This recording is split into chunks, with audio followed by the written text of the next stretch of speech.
Yeah. Shelter FootyCast, you know what it is. BackChat Studios, blah, blah, blah. Scully's had too many shelters last night, and I feel dreadful, Skeeter. I feel dreadful. Yeah. And look at you, the happiest man in the world. I'm having a drink. I'm having a break from drinking. 19 days, I'm feeling really fresh, and I wish I was you. You've just been hit by the shelter boys like Dermot Brereton ran through. Who was it? Mark Yates. Mark Yates ran through Brereton, actually. Yeah, other way around. So the alcohol is me, and I'm Dermot Brereton, but there's no comeback. I'm going to bed after this. I'm going back to bed. Was it a good night with the Shelter Boys? It was good. So that's the reason I mentioned it. We were with the Shelter Boys and did hang out. That was the Southern River Band Boys off the top. It's not a blah, blah, blah. Socials, you know where to do it. Shelter FootyCast, footycast@shelterbrewing.com.au. You can send some emails. Got a couple of emails today, Skater. Fantastic. It was a good night. We went. What was it in aid of? Just the Shelter Boys up from Busselton. Just getting on the gas. Just in Perth. Just having a couple of beers on a Wednesday night. Tommy I know goes pretty hard. Yeah, he's got an issue with... Drinking? No, he's got an issue with, you're just enjoying yourself, having a good night, and suddenly there's a new drink in front of you. Like, he just orders without asking. And so just... He's a freak. Constant stream of... But I suppose if you work in that industry, you tend to... Paul's fine. Hello, Tom and Paul. Hope you're feeling well. One of you would be driving back today. All the best, fellas. I'm going to bed after this. Now, we've got a few things to get through today. We'll do our normal stuff, the big moments of the round. We'll get through each game, and we've got the Bottle Mart Roughie of the week, Skeeter. So have a think about that. Well, my Bottle Mart Roughie at the top of the show is you, because you are, thanks to Bottle Mart, the rough head, as rough as they come. Okay, I've got myself together. Let's get into it. Gather round this week. So I did a cross to Fox Footy last night, and Drew Jones got on the top of the show and was banging on about Gather Round. Yeah. It sounds amazing. Why are we not there? Why is the Shelter FootyCast not there? That's a good point. And look, I actually like it. And I'm not saying I was the first, not saying I was the last. I remember doing an article for the West about 3 years ago, because I like my NRL, and they've made it a really big success up there in Brisbane at Suncorp Stadium. It's more problematical in the AFL because our games go longer, and obviously venues become an issue because you can't play 9 games, for instance, at the Adelaide Oval between now. So they go to Norwood Oval, etc. So, but the principle of it is to get, obviously, tourism benefits for the state, the city, and that's exactly what Adelaide's getting right now, as Brisbane has got for the last 3 or 4 years. So the Magic Round, or the Gather Round now, which is an NRL derivative, I think it's got a lot of legs, particularly for governments like WA, hopefully, that next year will put their hand up and say, we want a piece of it. And then, of course, you've got to work out the venues, etc. But I think it's a really good initiative. You get all the players in the same spot, all the clubs. So you get people talking, then you get fans, you got the media, apart from the Shelter FootyCast. It just looks like a bit of a festival. And Adelaide's the perfect spot for that because it's got plenty of pubs. And it's all pretty central, isn't it, Adelaide? Yeah. You can walk from A to B. No, I think they'll make this a really good success. And look, the only whingers that I could see so far are... and it's the media types in Melbourne going, "Oh, imagine if Collingwood, St Kilda was at the MCG this week." Well, who cares? I mean, that's life. This is how it's been scheduled. You might have got 75,000 there, but of course it isn't just a VFL comp. It's a national comp. So let's try and grow the game. How many different venues do they have to Adelaide Oval? Is it 2? Is it Norwood? Well, I know Norwood's being used. And there surely will be one other, but tonight obviously Adelaide Oval. Tomorrow it'll be Norwood, then Adelaide Oval.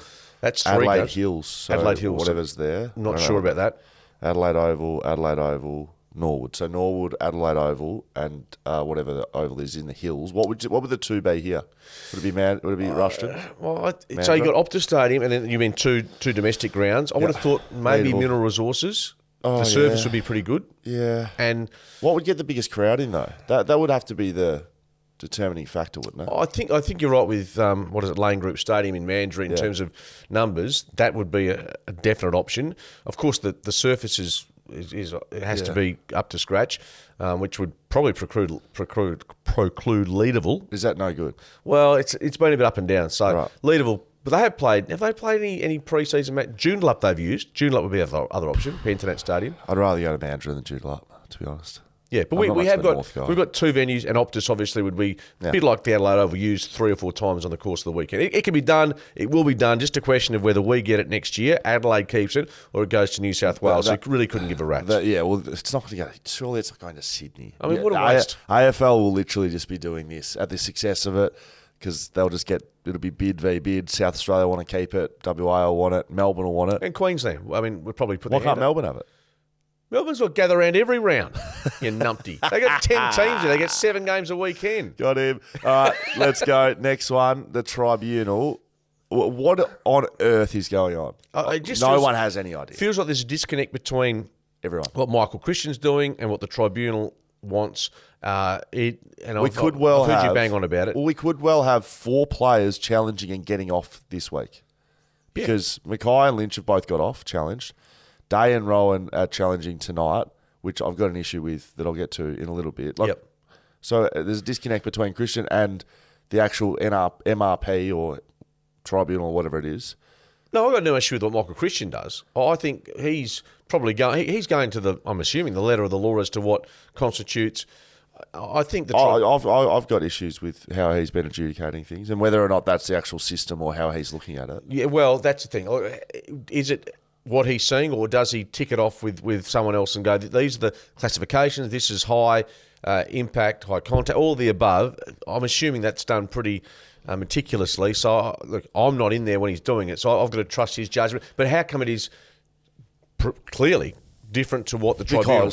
Because they're two different things, but I think the inconsistencies around suspensions to begin with are frustrating for fans, and I think the reason is it's too outcome based, and sometimes that doesn't hold true to the rule. But overall, if a player ends up being more injured, it's more likely that they're going to get more weeks. And I do understand the concept around that, but realistically, we're trying to get actions out of the game. So if you look at the Rowan and the Day ones, so Day's player that he tackles hits his head, and Rowan's doesn't, right? But Rowan's action is so much worse than Day. Day runs, momentum, takes his legs off the ground, then momentum carries him forward, and Close gets caught up and hits his head on the ground. Rowan spins him in a full circle and then slams him on the ground, and it just so happens his arm lands there, and he's been given a week because of that. It doesn't make any sense. No, and look, and you have been out there, so you know, but I asked the question, how are they supposed to, with the speed of the game, with movement of body, able to, and the best way to get a player to ground is to have both arms, if not pinned, certainly held, because players... Well, that's a tackle. That's what a tackle is. Players are so adept now at releasing their hands and getting a hand pass. If you can't pin the arms, you can't tackle. Yeah, because so if you pin the arms, okay, you've pinned the player's arms.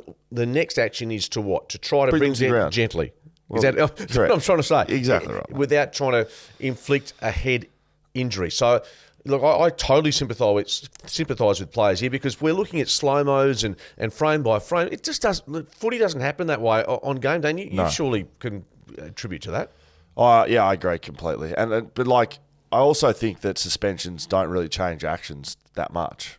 On the field, you're not thinking about how many weeks I'm going to get for this. No. You're worried about the ball, the player, or instinct. It's instinct. So these suspensions, it's not like a jail term in the criminal law system where you're going away for change your behaviour. The problem is the lawyers are entering the sphere. Lawyers have come in and tried to, listening to some of the evidence, and going, what are we, O.J. Simpson? This is like something out of... West Coast does that. David Grace. David Grace is one of the best defence lawyers in Melbourne. But some of the jargon being used even during the Paddy Cripps case last year, it is... are we talking about footy, or, as you say, is it illegal? Now, if Day and Rowan get off and 4 get off in 1 week, they've got to seriously look at what's going on. True. And I was surprised, and I advocated for Tom Lynch. I thought he was unlucky to go to the Tribunal. You thought he deserved to go. Probably a week. Yeah, well, I thought you were pushing for more than that, but I honestly didn't think it was a case that deserved the 3 or 4 weeks that. And I saw the vision and went, hang on a second, I'm not quite convinced. How do you get sent straight to the Tribunal and then let off? I don't know. Yeah, no, that to me, that's what I'm saying. The disconnect between the MRO makes no sense. And the Tribunal, it leaves everyone, and particularly the players and clubs, completely confused. Will Schofield, Mark Redding, shot a FootyCast, and someone I've got one here, it's all right. West Coast and Fremantle. Fremantle v Gold Coast. Norwood Oval, 3:10 p.m. Friday. Really good, conducive time for people in WA. 3 o'clock, seriously. Well, you'll be sober by then. Yeah, well, but it's two sides, yeah, maybe. Fremantle and Gold Coast, maybe it's good scheduling. Like these are two clubs that have just been incredibly disappointing this year. No, Gold Coast and Freo are about the same level for mine this year. Yeah, and look, you're entitled to say that Fremantle, given the expectations, even get a lower Even ranking. without the expectations, they've been poor, mate. Even if you just watch them take them at face value, they've been poor. Yeah, absolutely. And they deserve to get the whack they are at the moment. Look, I think Michael Frederick will come back in because of he's recovered from that eye injury. They need him. And Sam Sturt, I believe, will make his comeback to footy after a couple of years away from the AFL. I'm not sure if he's the answer for Fremantle. No, but he kicked 2 goals for Peel. I think this is his... This year is, well, without question, his last roll of the dice at the Dockers. Be, yeah. Whether he gets a chance elsewhere, I'm not sure. But I can't see the club persisting with him or him wanting to be there at the end of this year if he can't produce the goods. I'm not sure what sort of player. I know he's a forward, but yeah, how he's going to try and invigorate that forward line, I'm not too sure. But Will Brodie surely comes Brodie in. with 37 for Peel last week, 37 touches, has to come into the midfield I've considered mix. this more, right? How is he out of the side? Like, what have they done there? Why have they taken him out? Because his form in the first 3 weeks obviously wasn't to what they wanted. But neither is the rest of the team, though. Yeah. Like, I just don't know what dropping him back to the waffle and he has 40 and getting him... Like, what's that done? Is he now confident, is he? Was he lacking confidence? No, but I think the coaching panel realised that the inadequacies that were showing up against Adelaide, he might have been not playing to his best footy potential, but he's clearly, given what they have in their midfield at the moment without a David Mundy, he's clearly a guy that needs to be in there. What about this? I had a couple of mates who love their footy suggest this one. Fremantle are lacking some flair, lacking some excitement, lacking some speed and ball movement. Why don't you start the first centre bounce? Luke Jackson in the ruck, Michael Walters, ruck rover, Sam Switkowski alongside him, and chuck Michael Frederick in there. Just to change it up. They're boring. They're actually boring, Fremantle. So we're a month into the season, and you sound like you've completely gone from woken up on the wrong side. In love with Fremantle to a scorned lover. I had a whole bunch of merch I wanted to sell. A scorned lover, you sound like. Yeah. No, but to answer your question, look, Switkowski has been used in the centre square. Yeah, I know. With effect, I think. He had Sam Switkowski had 2 kicks last week. Did you know that? 2 kicks. Yeah. The week before, I gave him votes in the medal. And he played. And he had 2 kicks. You've got to get him more involved. You can't have one of your best players having 2 kicks. Yeah, but when he's gone inside the centre square, I've liked what he's done, particularly with Derby. Yeah, so I think he's an important player for He's important. Frederick's an interesting one. Yeah, I tend to like him outside the square to use his run more so. But yeah, you're right. You have to think a bit outside the square, given the Sarong and Brayshaw productive, but not damaging as we know them. Serious question, who wins this? Serious question. No, I seriously think Fremantle will win this. Okay. I think they'll win it, not comfortably, but I think... Jarrod Witts is back. He is back. Sean Darcy and it'll be a really good battle. I think the defence of Fremantle, Luke Ryan sore with the knee this week. He's had that back during the off-season. Alex Pearce has been below his best. In fact, we can go through the whole list and there's going to be very few massive ticks. So this is a match that is... I hate to say it, season-defining in terms of playing finals for Freo. Like I said last week, I'm not picking Fremantle until they prove themselves, so I picked Gold Coast. And the Gold Coast have proven themselves? No, absolutely not, but I'm not picking Freo. They could be playing the Ducks nuts, mate. I don't know. I don't care who they're playing. I'm not picking Freo. Yeah, that's what I'm seeing from you is a man that had enough. Completely lost patience. Just lost the plot. just hold the line, just for a little bit. I've had enough, Skater. Not picking them until they prove themselves. They need to do something. They're boring. They will tomorrow. They'll do something. Well, they'll have to because I've picked Gold Coast. Geelong v West Coast. Another great time to watch footy. 11 o'clock Sunday morning. I'll be doing that game on radio. Okay, very good. I think I am too. Which hopefully again. Just had a bit of sleep. I'll have to keep an eye on you on Saturday night. Make sure you're tucked in so bed. The Cats back. They win by plenty. Remember I said they'd win by 90? They won by 86 points. Yeah, no, they were really weird game, isn't it? Because at half time it was low scoring. Hawks sort of held them at bay. Yes. And then third quarter onwards, I think they kicked. I haven't got the numbers in front. I think they kicked 15 goals to 1 or something. In the third quarter, it was 10 goals to 0. 10-0. Zero score. How's this? Why? You tell me from what you saw. Look, there is an age thing and a consistency thing and being able to halt momentum. Footy's just a game of momentum, really. And so Hawthorn had momentum in that first half. They couldn't... Should have led by more, really. Yeah, they should have. But Geelong's a good side, so they got the momentum back and Hawthorn couldn't halt it. That's basically all these mechanism teams have is to stop momentum. If a team has it, so you used to be able to put player behind the ball at centre bounce. Can't do that. Yeah, but now there's mechanisms to do it. When you say mechanisms, can you seriously reveal what? Yeah, so like West Coast, so would and this is pretty like across the league. Yep. Start the centre bounce.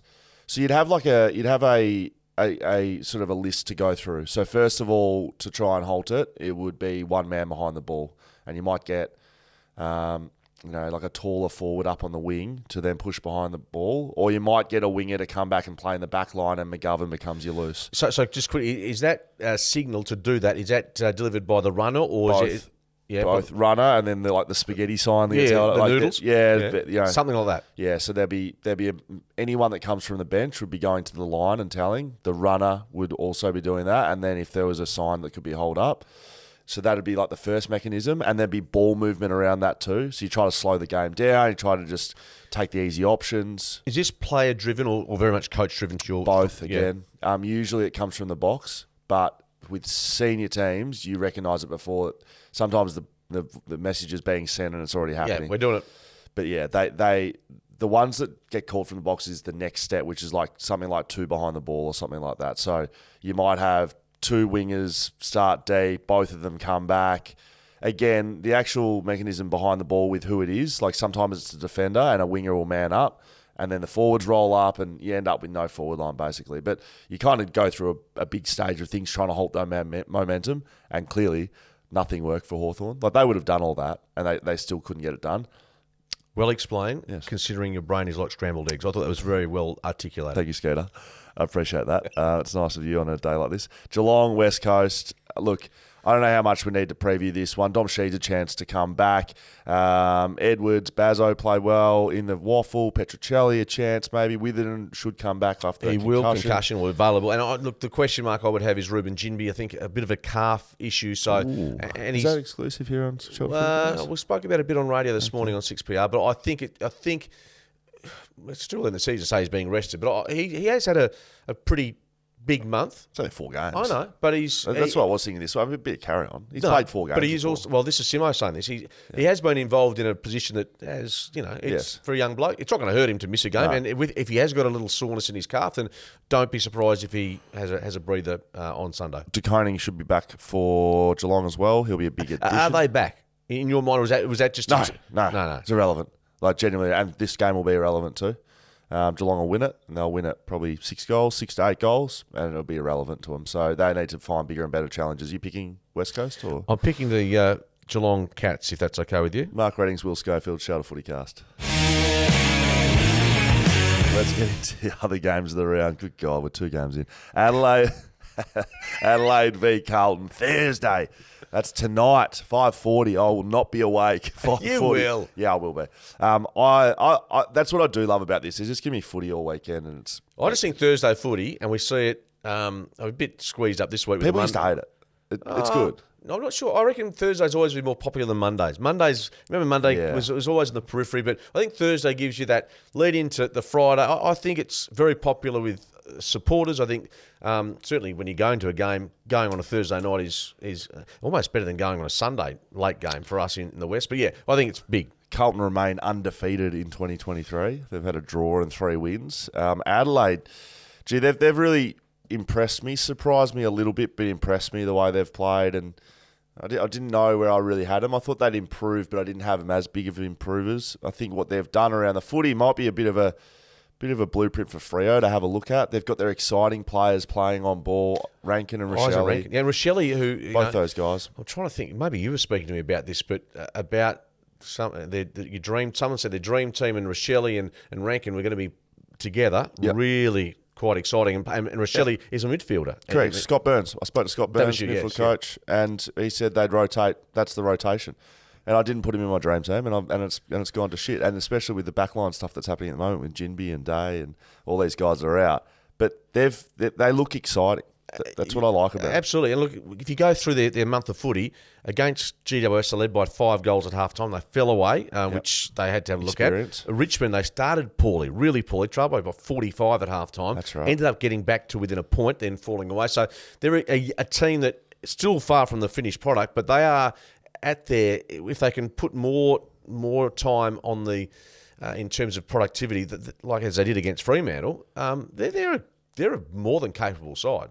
Bottle-mart roughie of the week. Start your footy weekend at Bottle-mart. Grab your shelters where Bottle-mart has you covered. I'm picking Crows. You just taught me into it. Crow, I'm picking them. I know I didn't tell you this beforehand. I'm picking Adelaide to beat Carlton. Adelaide Oval. Gather around. Crowd around them. 50,000 at the Adelaide Oval. How much are they paying, Skeeter? That's my roughie. Absolutely. Well, they win. Can I just put They win.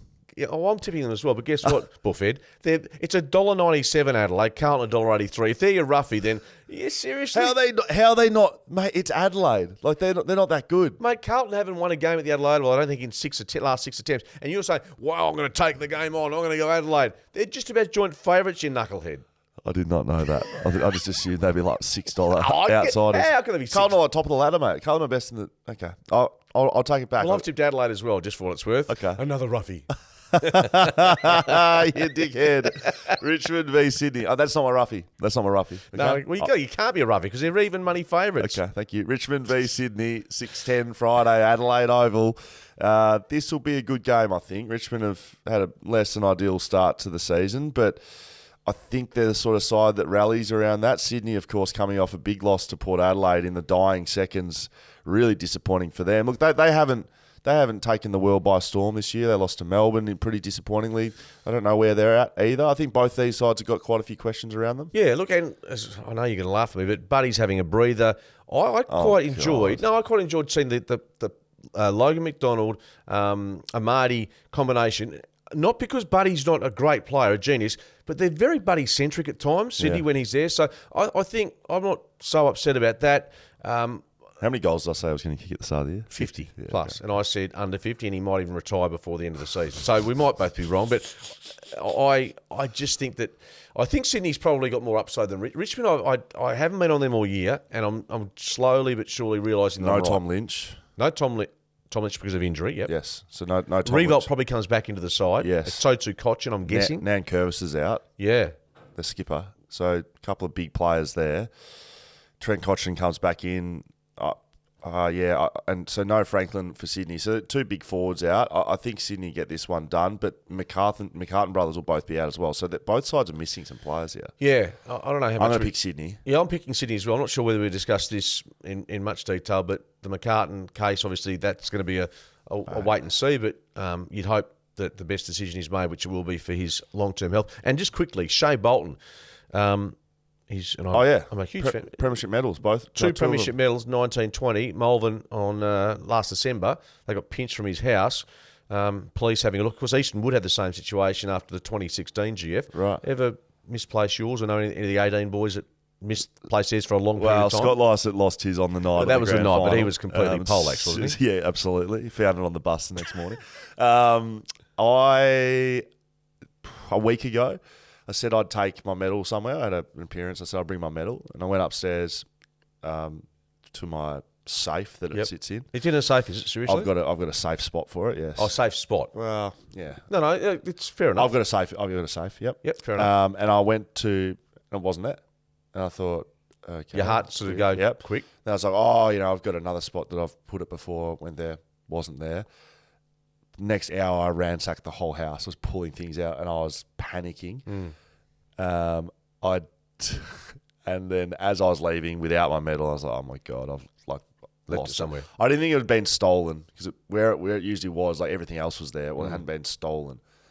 And then as I was leaving in the car to go to this event, I thought I took it to Melbourne. I left it with my brother over in Melbourne, who's quite sick. I said, "Just look after this for me." Completely forgot. I completely forgot about it. So found it. I know Jace listens to this as well. So I hope you've bloody got it, Jace. I thought I lost it. It's a shocking feeling. No, so he's trying to get his back. We know that Easternwood, the AFL, restruck a medal for him. So he never got his back? No. Well, he got another medal in its place. So that sucks. So Shea Bolton, hope he can get hold of those because it's one of those, and without sounding like a tosser, like I've got my Logie Award just in my media room.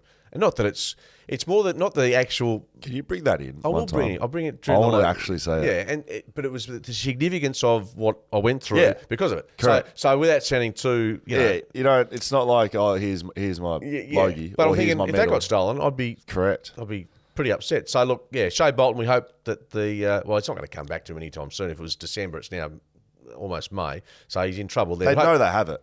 They know they have it. Of course. It's not, you can't sell it either, can you? No, it's like very obvious it's a premiership medal. Yeah. You're not selling that at cash converters, are you? Well, if you do, you might get a good price for it. Brisbane, so we're at Sydney. Both Sydney. All right, Brisbane v North Melbourne, 11 o'clock, Adelaide Hills. So a couple of drops of red maybe up there, the Adelaide Hills. I don't know. Is that what happens up there? Now, I'm not sure if it's anywhere near the Barossa. I don't think it is. No, but Adelaide Hills is a wine region as well. Yeah, I haven't been up there, but you may well have had Claren Vale? Is that one? McLaren Vale? Well, Clarendon's in Melbourne, but Clarendon Street, I know that pretty well. well. Do you? Oh, very good. Great. Brisbane, North Melbourne. Is North impressed you enough to challenge Brisbane? Because you're off Brisbane. You said you're off them like I'm off Freo. But I still tipped them last week up at the Gabba. Tipped them at the Gabba against Collingwood. Yes, but then you said I'm not tipping Brisbane anymore away from the Gabba. There's a lot. Well, this is not a home game for North. If it was Melbourne, I'd be very, very much differently. Right. No, I'm tipping Brisbane. I just think, hopefully, their inconsistency has been a frustration. We know about, Charlie kicked 6, and we know that Eric Hipwood and Joe can be up and down. But there's just too much talent there They'll sort it out. They'll sort it, exactly. And I think North, I don't think they'll get towed up. I think they're playing too consistently in terms of what Clarko gets out of them to be anything. Larky had a quiet game, I think, last week. The only reason they get towed up for mine is if the two blokes under fitness test this week, which is Larky and Mackay, if they don't get up, good luck. Ben Mackay. Mackay, I'd say, if his Thank you very much. Mackay, yeah. Well, if he has a brother, I would say that. But who knows? I'm pretty sure they're the same person. We both picked Brisbane. Yep. Essendon v Melbourne, 2:10, Adelaide Oval. This one's a good game, I think. Oh, well, I think Melbourne. It's so hard to look at what we saw last Sunday against the Eagles, and they were going. I don't think at full rat power for that match. I thought they were good without being correct. So I wasn't overly, you can only beat who's in front of you, right? And whereas Essendon's been, maybe this is my roughie.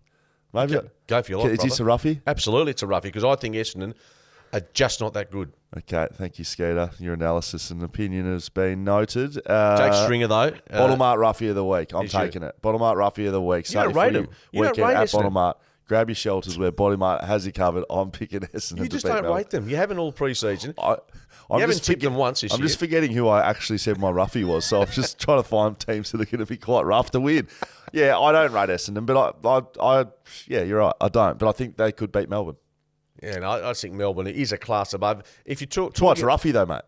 Like if it thought they could actually win, then it wouldn't be a roughie. Yeah, okay. Hey? What do you reckon about that? Yeah, I'll take that on board. I'll take that on board, Shelter Boy. So we've got Elwyn Davey Jr. with an injury cloud. Sam Wiedemann will miss with concussion. McDonald, Tip and Woody's a chance to come back after a strong VFL run around.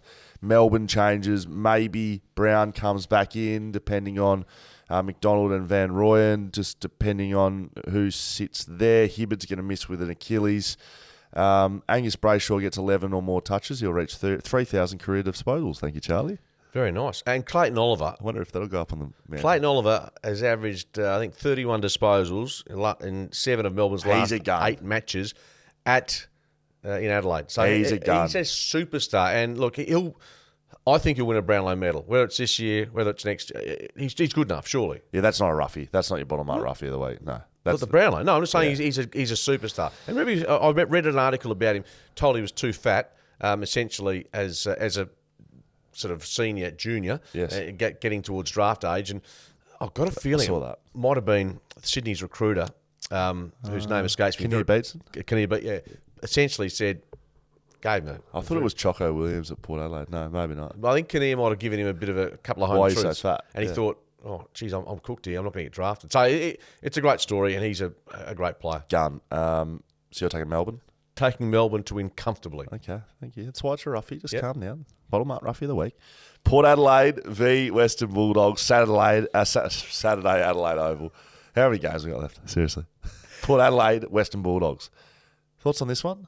This actually could be a really good game because you were on the Bulldogs last week, and I thought they were. This was going to be my roughie. Yeah, but I think they're not. This isn't a roughie. This is a pretty even contest. Yeah, the market says about $1.50 for Port, so they are warm favourites, but I think you make a case for the Bulldogs, given their clearance work last week. If they can replicate that, Port Adelaide weren't very good last week. They played well in the last quarter, but the first 3 quarters was pretty dour. Yeah, I don't see that beating every side in the competition. No, but I think the reason the market's skewed that way is because they're playing at home again, and the Bulldogs probably, a bit of a grind against Richmond. But again, I think what Libba did, Bontempelli, their contested work, their clearance work last week, that's their DNA, isn't it, really? The Dogs? And obviously they've got the forwards the big forwards. That's what we expected, but the first 3 rounds, they were sort of dishing up a bit of pooperama, as you would say, and so they weren't strong enough for the contest. So clearly Bevo's put a bit of a word on them and said this is how we need to play and what we're going to stand for. And they've won a couple in a row, beaten Brisbane and Richmond. Georgiades is an interesting one. Was in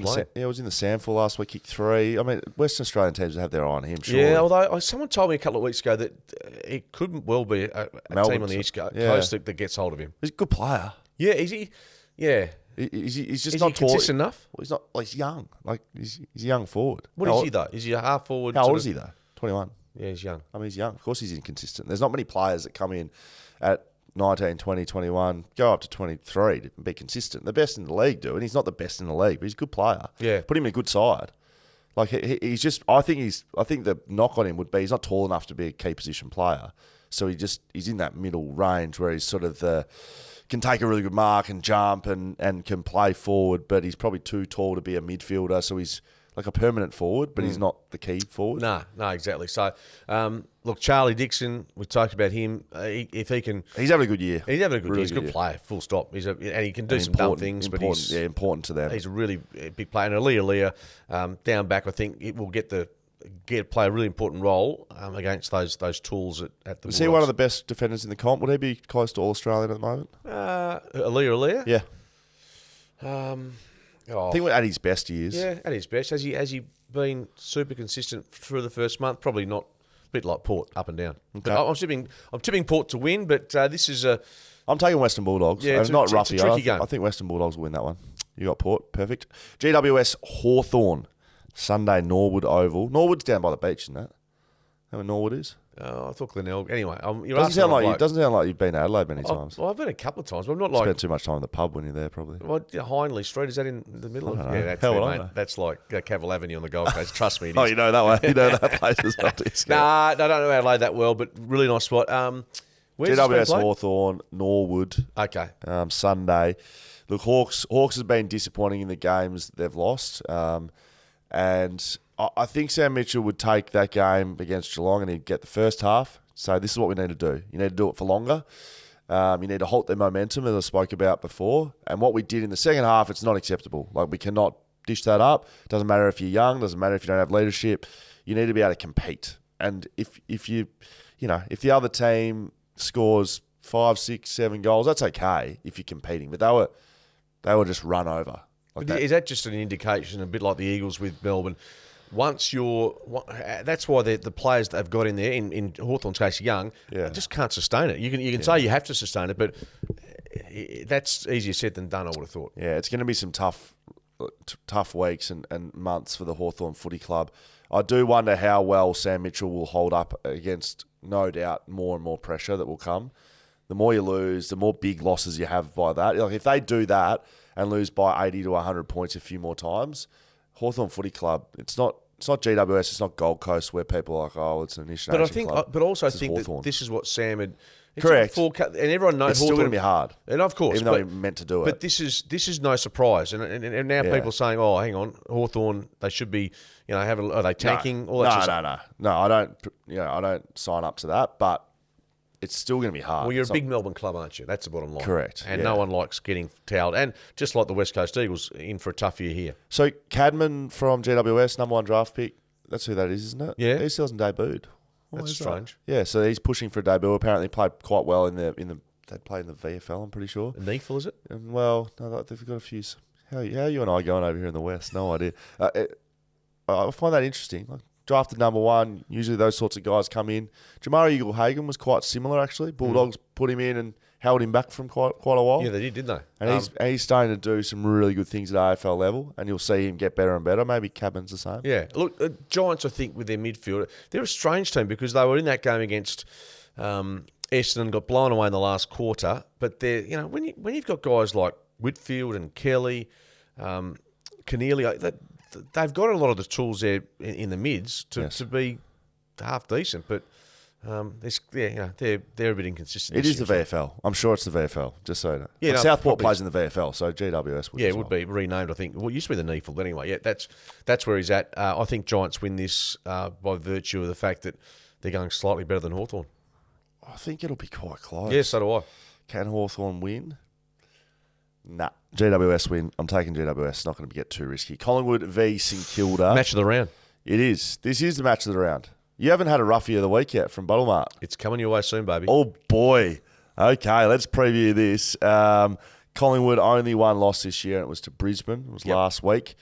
Do we read into that? Or is it just playing Brisbane in Brisbane? No, you read into it in the fact that they're able to nullify what Collingwood does best, but also I think their player availability. I'm not saying the ruck's the be-all and end-all, but they haven't got Mason Cox. They haven't got Darcy Cameron. So they're a little bit, I guess, vulnerable in that department. I was trying to figure out how Brisbane did it. Like, Collingwood, we've been banging on about how good they are and they're the best side in the comp, but then Brisbane beat them. I think it is a big factor of Brisbane in Brisbane. Yeah, totally. It just changes the way the game's played. It's slippery. It doesn't matter if it's dry or wet. It's slippery. It's the way they go about it, though, Scully, as well. You could see they were so much more switched on. I think they also tried to slow Collingwood down. How they did that, on the TV, it's hard to sometimes measure. I can't wait to see what Ross Lyon does to Nick Dacos. If he doesn't tag him, I'll give up. He will tag him, 100%. Someone will run really hard with him, won't let him get involved. I saw a quote, I don't know who it was from, I only saw it briefly this morning, but saying with regards to St Kilda, they just break you, which means... Oh, yeah, it was David King. It was a really good analysis of what they're doing, analysis. Yep. So, yeah, he said they break you. And so Ross Lyon has come into St Kilda, and what are their strengths? You look at the footy club, it hasn't gone well, but what are their strengths? They have strengths, and one of them is their running capacity. And so they've got all these guys, you can sort of... But he identified that pre-season. Yeah, correct. You just look at them, and like Hill's one of them, and he's well known, but all their, all their high half forwards, all their midfielders, they're all sort of similar players. They're runners, they're sort of that mid-size, guy. They run hard defensively and they run hard attacking, and by the end of the game, it's too much for teams. So that's pretty much what it was. The question is, can they sustain this? And obviously, they're going to have some reinforcements coming back at some stage. Can they sustain it? And how will that change what Ross does? I was thinking that. Yeah, and the interesting, another stat I saw about the Saints defensively, I think of 23 contests this year, so obviously must have been a 50-50 ball, they've lost 3, which seems... What? Bizarre. Yeah, it's a bizarre figure. So 3, but must have been a adjudicator on a premise. Like an aerial contest, or is that? It just said 3 of 23 contests in their defensive 50. So where that's bring the ball to that was a stat that we used to look at West Coast was one-on-one contests inside defensive 50. So that number, which I read, that is a scary amazing figure. Yeah, it's amazing. I was talking about their high half forwards, but I didn't name any, so I've gone to look at them. I just want to say some of them. And these are the sorts of guys that are doing this, and I would just say they're not household names, but they've created this great team, which is better than being a household name. I can tell you that right now. Mitch Owens, who won the Rising Star. Higgins, so he kicks 5. Sinclair's playing in the midfield now. They've moved. Have you seen that? They've moved him from halfback flank into the midfield. So that hasn't been spoken about. He's all Australian halfback flanker last year. Yeah. Ross has him on ball because he knows put your best players on ball, right? Brad Hill mentioned him. Seb Ross, he's just been sort of not a journeyman, but he's been around the place for a while. He's just been an accumulator for a long time, right? Stocker from Carlton, he's one of these guys. Liam. Yes. Burns is one of these guys. Where they play Mason Wood. Mason Wood's on a wing. He didn't play last week, but they're playing him on a wing. Yeah. So he's one of these guys. Butler, Philippou, who's a high draftee, Gresham, Winhager, Kamiti, he's a key position player. There's no Membry, there's no King. No. They've got 4 or 5 others. I mean, the captain Steele's out. They are Ross Lyon by panels is the coach of the year as we speak. And so they're undefeated 4-0, and they're going to stay undefeated. You're picking them. they're my roughie. I've actually tipped Collingwood in the paper, but they are my roughie to win. No this one week. reads the paper anyway. Bottle Mart roughie of the week. Start your footy weekend at Bottle Mart. Grab your shelters where Bottle Mart has you covered. So you're picking St Kilda. As my roughie of the week, correct. Very good. I actually like it. You've actually talked me into it a bit. Yeah, but you're not tipping St Kilda, right? No. No. I mean, Collingwood blipped last week. Let's be honest. St Kilda's played Fremantle, who've been, as by your own admission, poor. Yes. They've played Essendon, who I think probably below what we expect to play finals. Even though I've picked them to beat someone this week. Who else have they beaten? Trying to think, St Kilda. And last week they thrashed the Giants. Yes. Prior to that, so they haven't Gold Coast. They haven't had any big kills yet, have they? Yeah, that's correct. So they beat Gold Coast last week. They beat Essendon. They beat the Giants.